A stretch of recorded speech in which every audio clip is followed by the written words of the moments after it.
আজকের এই বিশ্লেষণমূলক আলোচনায় সবাইকে স্বাগত।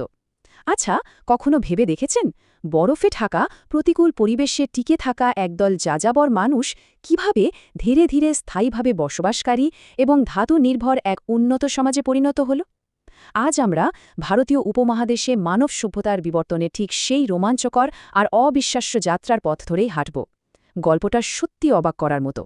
চলুন এক নজরে দেখে নিই আজ আমরা ঠিক কী নিয়ে কথা বলবো।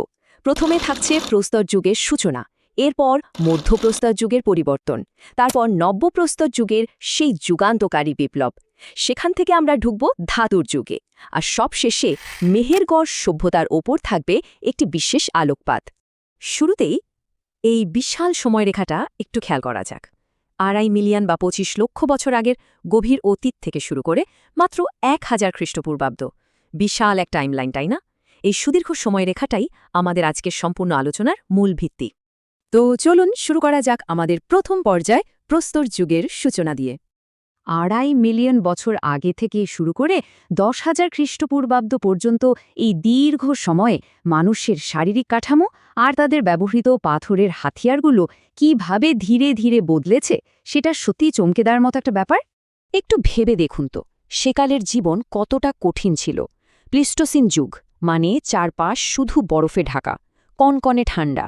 টিকে থাকার জন্য মানুষ গুহা বা বড় বড় পাথরের নিচে আশ্রয় নিত। তারা ছিল পুরোপুরি যাযাবর, শিকার করা আর বন থেকে খাবার সংগ্রহ করা ছাড়া বেঁচে থাকার আর কোনো উপায় ছিল না তাদের। প্রকৃতি যখন যা দিত তাতেই সন্তুষ্ট থাকতে হতো। এই যুগের মানুষদের একটা দারুণ বৈশিষ্ট্য ছিল, তারা কোয়ার্টজাইট নামের এক ধরনের ভীষণ শক্ত পাথর দিয়ে হাতিয়ার বানাত। আর ঠিক এই কারণেই ঐতিহাসিকরা তাদের নাম দিয়েছেন কোয়ার্টজাইট ম্যান। তবে সবচেয়ে বড় গেম চেঞ্জার ঘটনাটি ঘটে এই যুগের মাঝামাঝি সময়ে এসে। নর্মদা আর তুঙ্গভদ্রা উপত্যকায় মানুষ প্রথম আগুনের ব্যবহার শেখে। আগুন আর একেবারে শেষের দিকে এসে পৃথিবীতে পা রাখে আমাদের প্রজাতি, অর্থাৎ হোমোসেপিয়েন্স। এবার আসা যাক আমাদের দ্বিতীয় পর্যায়, মধ্যপ্রস্তর যুগের পরিবর্তন। এই যুগের সবচেয়ে বড় চমকটা হল মাইক্রোলেথ। হলোসিন যুগের শুরুতে, অর্থাৎ আনুমানিক 8000 থেকে 4000 খ্রিস্টপূর্বাব্দের মধ্যে হাতিয়ার বানানোর কৌশলে এক বিশাল পরিবর্তন আসে। মানুষ আগের মতো ভারী আর ভোঁতা পাথরের বদলে ছোট কিন্তু ভীষণ তীক্ষ্ণ পাথরের হাতিয়ার বা মাইক্রোলিথ তৈরি করতে শেখে। এর ফলে শিকার করা হয়ে ওঠে আরও নিখুঁত, আর এ কারণেই কিন্তু এই সময়টাকে ক্ষুদ্র প্রস্তর যুগ বলা হয়। বাড়িঘর বানিয়ে স্থায়ীভাবে থাকার চল তখনও শুরু হয়নি ঠিকই, কিন্তু পরিবর্তনের হাওয়া লাগতে শুরু করেছিল পুরো দমে। বেলান উপত্যকায় কৃষিকাজের একদম প্রথম বীজটা বোনা হয় এই সময়েই। শুধু কি তাই, মধ্যপ্রদেশের আদমগড়ে তো প্রথমবারের মতো বন্য প্রাণীদের পোষ মানানোর পশুপালনের প্রমাণও মিলেছে। এই পরিবর্তনের হাত ধরেই আমরা প্রবেশ করি তৃতীয় পর্যায়ে, নব্যপ্রস্তর যুগের বিপ্লবে। পার্থক্যটা একটু খেয়াল করুন। কোথায় সেই খাদ্যের সন্ধানে দিকবিদিক ছুটে বেড়ানো যাযাবর জীবন, আর কোথায় মাটির ঘর বানিয়ে স্থায়ী গ্রামে বসবাস। টিকে থাকার জন্য শুধু খাদ্য সংগ্রহের বদলে মানুষ পুরো দমে কৃষিকাজ আর পশুপালন শুরু করে দিল। মানুষের এই লাফিয়ে লাফিয়ে এগিয়ে যাওয়াটা আসলেই অভাবনীয়।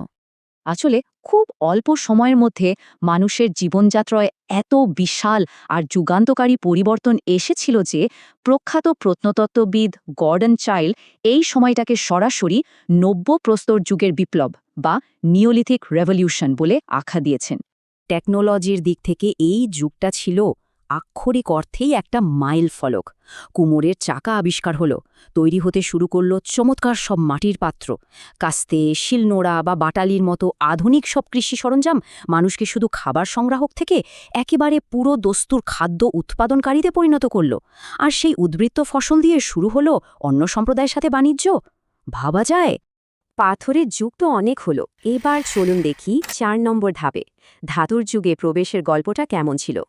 আনুমানিক 4500 থেকে 2500 খ্রিস্টপূর্বাব্দ পর্যন্ত স্থায়ী এই সময়টাই মূলত চ্যালকোলিথিক বা তাম্রযুগ। এই প্রথম মানুষ বুঝতে পারল যে পাথর ছাড়াও অন্য কিছু দিয়ে হাতিয়ার বানানো সম্ভব।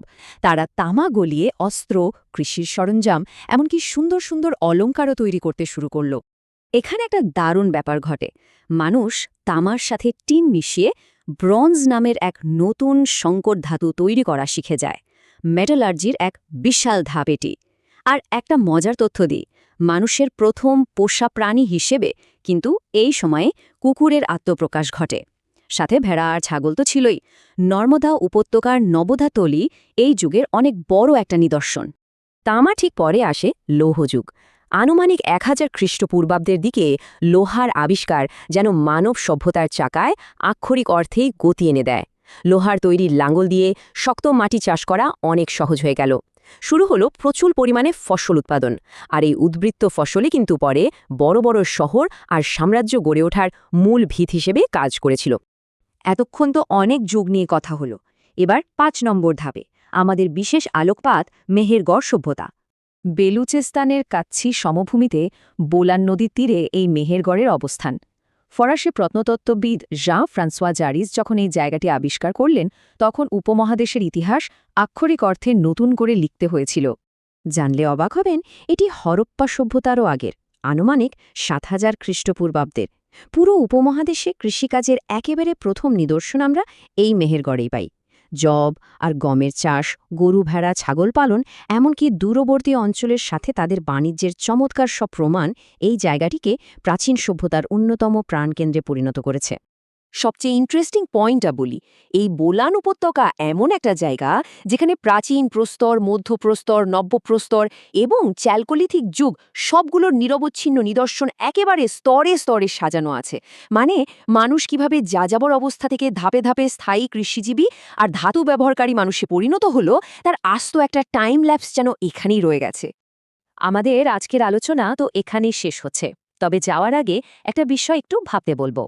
2.5 মিলিয়ন বছর আগে শুরু হওয়া মানব অগ্রগতির সেই নিরবিচ্ছিন্ন শৃঙ্খল কিন্তু আজও অটুট।